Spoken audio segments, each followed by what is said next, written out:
저는 30이라는 나이가 되던 해에 큰 질병을 앓게 되었습니다. 저는 평소에 운동을 좋아하고 건강한 청년이었습니다. 그러던 저에게 환자라는 명칭이 어느 날 주어졌고, 저는 대부분의 시간을 침대와 휠체어에서 보내게 되었습니다. 저에겐 참 받아들이기 힘든 고통의 시간이었습니다. 언제 다시 일어날지도 모르고 평생 이렇게 지내야 되는 건 아닌지라는 걱정을 하게 되었습니다. 절망적이었습니다. 어떤 의사도 저에게 희망적인 이야기를 주지 못하였고, 저의 상황은 매일같이 악화되어 가고 있었습니다. 극심한 만성 통증과 일어날 수도 없는 정말 극심한 피로로 인해서 저는 현대의학에 대한 희망을 잃어가고 있었습니다. 그 어두움 속에서 유일한 희망이 되었던 분은 바로 하나님이었습니다. 하나님 정말 존재하신다면 저를 꼭 치료해 주세요. 저는 매일같이 기도했습니다. 근데 참 답답했습니다. 아무 응답이 없었거든요. 하나님, 왜 침묵하세요? 하나님, 왜 아무 응답이 없으세요? 하나님, 진짜 계신 거 맞나요? 나를 정말 아들같이 사랑한다 하셨는데 왜 이렇게 조용하신 거예요?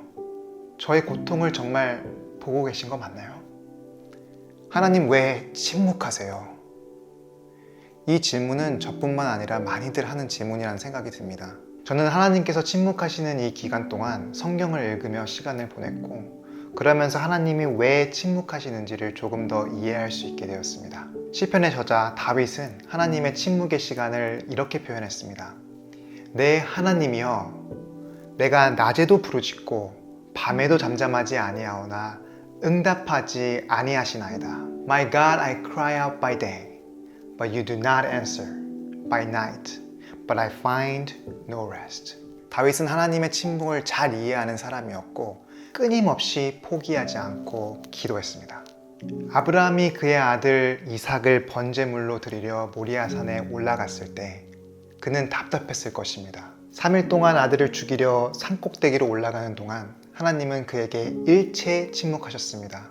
하지만 그가 몰랐던 것은 대신 번제로 드려질 수량이 숨겨져 있었다는 것이었습니다. 그의 후손 요셉은 어린 나이 17에 애굽으로 노예로 팔려가서 감옥에서 30세에 나오기까지 수많은 해방의 기도를 했을 것입니다. 하지만 하나님은 그가 나오기 마지막 순간까지도 침묵하셨습니다. 하지만 그가 몰랐던 것은 그 감옥의 시간도 하나님의 계획의 일부였다는 것입니다. 그의 후손 모세는 애굽에서 도망쳐서 미디안 광야에서 40년이라는 시간을 보내는 동안 하나님을 수없이 찾았을 것입니다. 주님께서는 불타는 떨기나무 앞에 모세에게 나타나기 전까지 그에게 일체 침묵하셨습니다. 하지만 모세가 몰랐던 것은 그 40년의 침묵의 기간이 바로 그의 성품이 다듬어지는 시간이란 하나님의 계획이었다는 것입니다. 우리는 때에 따라서 그분이 왜 침묵하시는지를 알 수는 없습니다. 그것에 대한 답변은 너무나도 개인적이고, 또 하나님의 마음을 우리가 다 이해할 수 없기 때문에 하나님은 정말 그 미스터리 속에 계신 것입니다. 하지만 한 가지 확실한 것은 하나님이 침묵하신다고 해서 그분이 존재하지 않는다는 뜻은 아닙니다. The presence of silence never means the absence of God. 하나님의 침묵에는 그분의 분명한 이유가 있으십니다.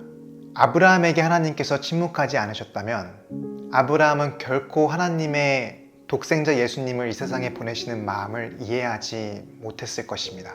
요셉에게 침묵하지 않으셨다면 그는 이집트라는 어마어마한 나라에서 하나님의 백성을 대표하고 이집트를 총괄하는 총리가 되지 못했을 것입니다. 모세에게 침묵하지 않으셨다면 모세는 100만 명이 넘는 이스라엘 백성들을 출애굽하는 기적을 행하지 못했을 것입니다. 그분이 조용하시다고 해서 안 계신다는 뜻이 아닙니다. 오늘 이 순간도 하나님은 우리를 바라보고 계십니다. 그래서 선지자 스바냐는 하나님을 이렇게 표현했습니다. 너의 하나님 여호와가 너와 함께 하신다. 그는 전능한 구원자이시다. 그가 너를 아주 기쁘게 여기시며 너를 말없이 사랑하시고 너 때문에 노래를 부르며 즐거워하실 것이다. 저에게는 건강의 악화라는 시련이 있었습니다. 여러분에겐 어떤 시련이 있으십니까? 누군가에겐 가정의 불화라는 시련이 있을 것이고, 내가 가장 사랑하는 누군가를 잃는 고통이 있을 수도 있을 것이고, 혹은 경제적으로 여유롭지 못한 고통이 있을 수도 있습니다. 또 다른 누군가에게는 마음이 허전하고 공허하고 또 삶의 의미를 잊어가는 사람이 있을 것입니다. 우리의 고통은 하나님의 메가폰, 즉 그분의 확성기 역할을 합니다. 우리가 아프기 때문에 그분을 찾게 되는 것입니다. 이스라엘의 왕 다윗은 많은 시간을 고통 중에서 보냈습니다. 이럴 때마다 다윗은 하나님을 찾았습니다. 하나님이여, 침묵하지 마소서. 하나님이여, 잠잠하지 마시고 조용하지 마소서. 다윗은 끝까지 침묵하신 하나님과 대화하기를 포기하지 않았습니다. 그리고 그렇게 포기하지 않을 때엔 반드시 굿뉴스가 있습니다. 하나님의 침묵은 영원하지 않습니다. 왜냐하면 하나님은 하나님의 타이밍에 맞춰 반드시 움직이시는 분이시기 때문입니다. 우리가 답답하게만 느껴지는 이 시간은 하나님이 우리를 기다려주시는 시간이기도 합니다.